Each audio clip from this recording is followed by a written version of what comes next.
Welcome back to the MMA Plug, powered by DenverSportsBetting.com on Mile High Sports Radio 98.1 and streaming live on Mile High Sports. Excited to bring on a guy I had the honor to cover in the LFA. I called his middleweight title fight over current UFC fighter Brandon Allen. I can't believe it was back in 2017. Of course, he has since moved on to the UFC, where he continues to make waves in the light heavyweight division. Former University of Alabama linebacker who was part of the 2009 Crimson Tide National Championship team. Eryk Anders. What is up, Eryk? It's Ron Kruck and Jordan Kurtz. Welcome into the MMA Plug, my man. Hey, man, thank you guys for having me. Anytime. I mentioned it. Let's begin with that LFA middleweight title fight. It's almost 4 years ago. You were 7-0 facing Rufus Sport Product, Brendan Allen, who came in 7-1. Both of you moved on and are enjoying great success, of course, in the UFC. But what do you remember about that title fight, and how did epic matchups like that one with Allen in the LFA help prepare you for the UFC? Well, I guess the glaring thing, it was 5 rounds. We went 5 hard rounds from bell to bell. And, it's fights like that, kind of lets the world see what kind of fighter you really are. Because in those last 2 rounds, that's when it gets the deepest and darkest. And, fighting in those last 2 rounds, I think, kind of helped me prepare mentally. And then, just a few days later, I took a 10-day notice fight to get in the UFC.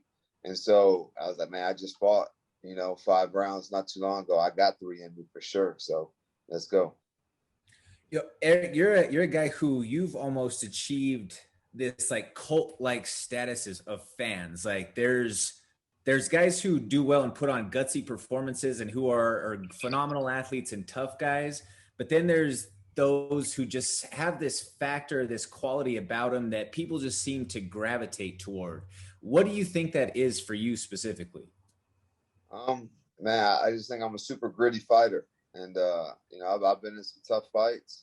And even though I've lost some of these fights, I think that people appreciate the heart and warrior spirit that I demonstrate in, all these fights. So I just think it's something that's, easy, and I'm pretty genuine too. Some people try to force a persona, and man, it just seems really fake. And I think people really appreciate my authenticity. Yeah, I'd agree with that, man. 100%. Since Eryk, you moved to the UFC, you've gone 5-5 with 1 no contest.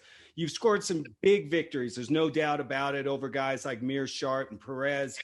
And you've had some epic battles too, which I think Jordan was alluding to is what made you a fan favorite, like against Machida and Santos. But can you describe what this UFC journey has been like? You mentioned it. You win the title and you snatched up by the UFC right away. 10 days later, you're fighting in the octagon. What has this journey been like for you? Oh, man, it's been awesome. A lot of ups and downs, battled through some adversity, but at the end of the day, you got to get in there, show up, perform. And, man, I've taken 3 losses in a row and didn't get cut. And it's because of the way that I fight, my performances. And, they just appreciate I'm always there. I always take short notice fights. So, there's something to be said for that, I think.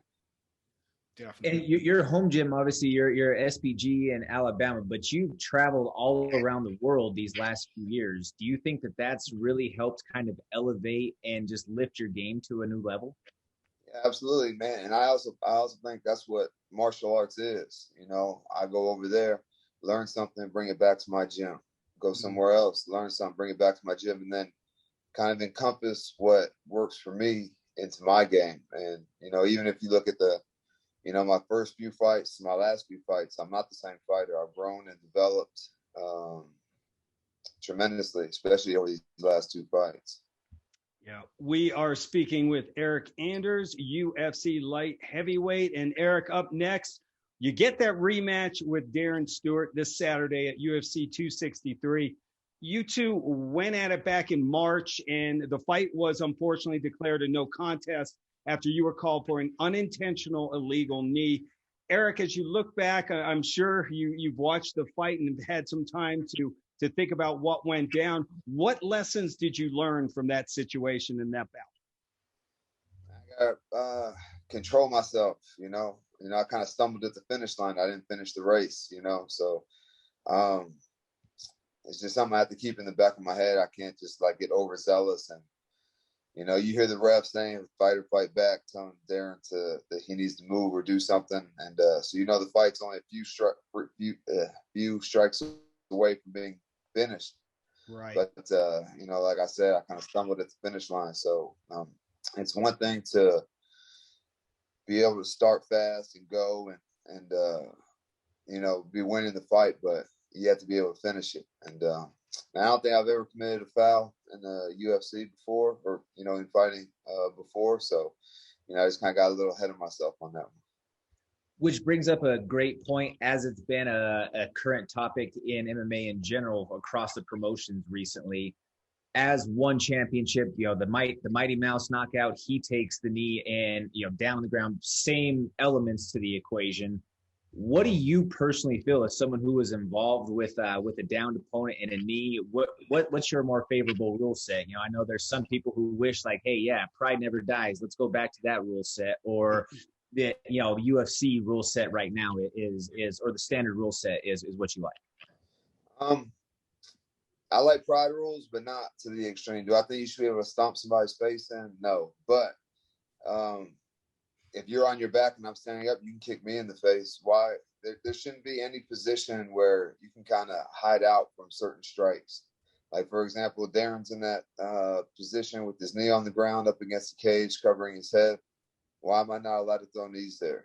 There shouldn't be a position where my offense is limited because of the position that you're in. And good point. I just think that it's like a safe zone. Yeah, I can punch your hand, but it's not going to do anything. But if I can knee you right there, it's definitely going to entice you to move or give it up smooth. So I just don't think that my offense should be limited because of whatever position you're in. That's an extremely good point, and I agree with that. I was a little shocked, Eryk, at it's easy for people at home watching on the couch to criticize, but it seemed like there was some on social media, shocking, there was some negative comments on social media. Who would have ever thought about that? But it seemed like a few, some fighters were chiming in, and in my opinion, it's sort of what Jordan brought up. I think that there had been some illegal fouls in recent fights that brought this to the forefront. But were you a little surprised by some of the negative reaction from some of the fighters that saw watching you in action that night?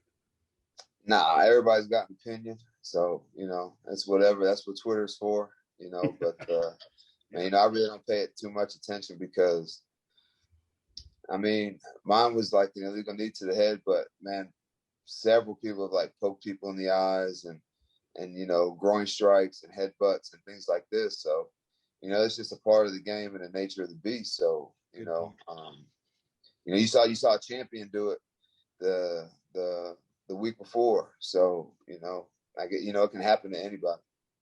100%.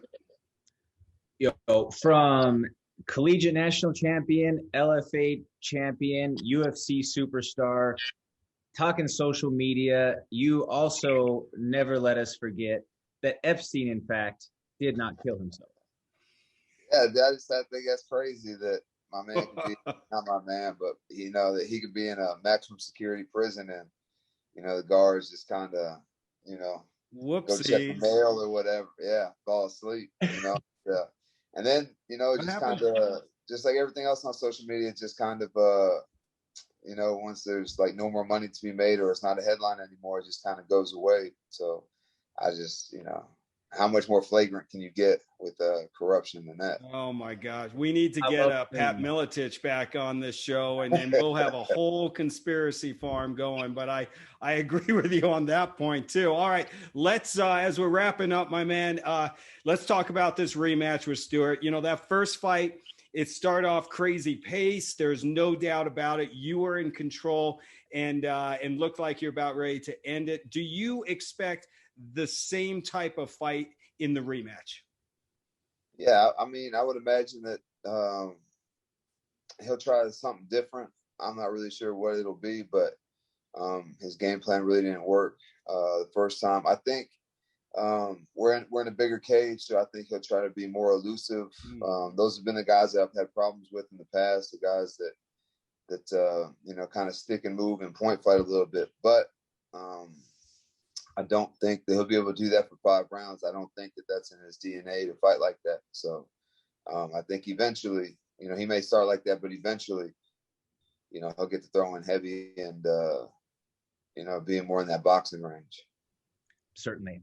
Now, if you were to say, you know, from your end of things, you get this, you know, you get this win back. What is next for you? What's the plan? How many more fights the rest of the year? What's your thoughts? Man, you know, I've been out here in Arizona training pretty much all year. So, you know, I haven't had much family time. So I'm going to take the summer off, I'm sure, from training altogether, I think, you know. So we're going to travel a little bit. And then, man, I'd like to fight late October, early November time frame so that now I can enjoy the holidays with the family. So at least one more time. But, man, I just can't say no. So if they call me with a short notice, man, I'll probably show up. So I might just pop up whenever.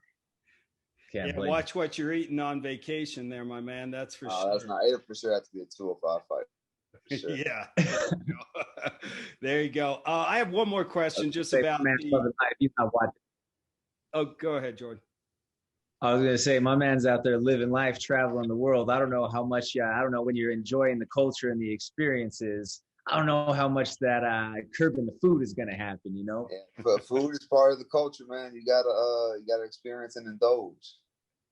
Amen. That is very true, man. All right. My last question about this fight, you know, I thought where you really separated yourself in the first fight was your striking again, especially up against the cage and you utilizing your dirty boxing. You know, although that fight didn't even go one full round, Eryk, is there anything you took away from that experience that will help you in the rematch? And I could have fought at that pace for another, you know, for the other 2 rounds. And I feel like I'm in better shape than I was then. You know, I don't have to cut weight. So there's not that, you know, lingering in the back of my head where, man, did I cut too much weight? But, man, I felt great. I feel great now.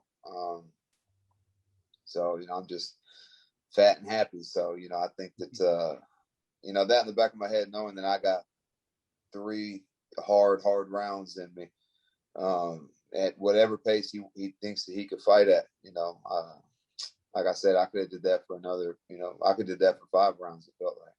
Yeah.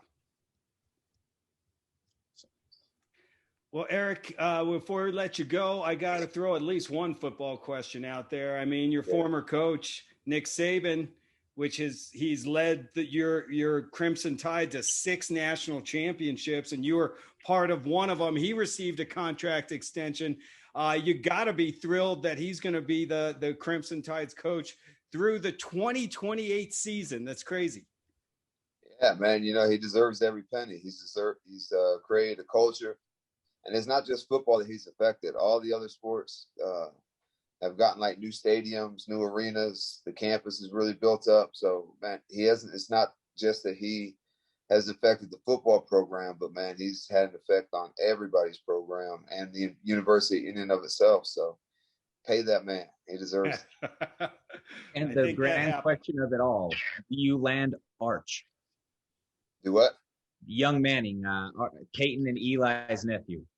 Man, they just signed or they just offered Vitor Belfort's son, who's like in 9th grade or 8th grade or something like that. So I don't know what grade or how old Archie's kid is, but I saw a little YouTube or the thing on Twitter, him launching the ball, you know. So, man, I would imagine that he ends up at like a Tennessee or an Ole Miss, or, you know, that's where his uncles and his brother. I don't know where his dad played at, but, you know, they say right now the 2 front runners are you guys at Bama and Clemson.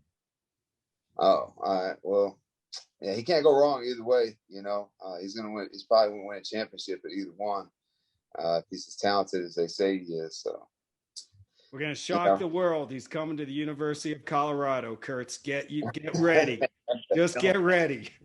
Anywhere but the Buffs. All right. Well, football talk. We'll continue that as the season gets closer. But Eryk Anders, we truly appreciate your time. Have some fun Saturday night at UFC 263. Hey, thank you guys for having me. Thank you, Eryk. All right. Time for a quick timeout. You're listening to the MMA Plug, powered by DenverSportsBetting.com on Mile High Sports Radio.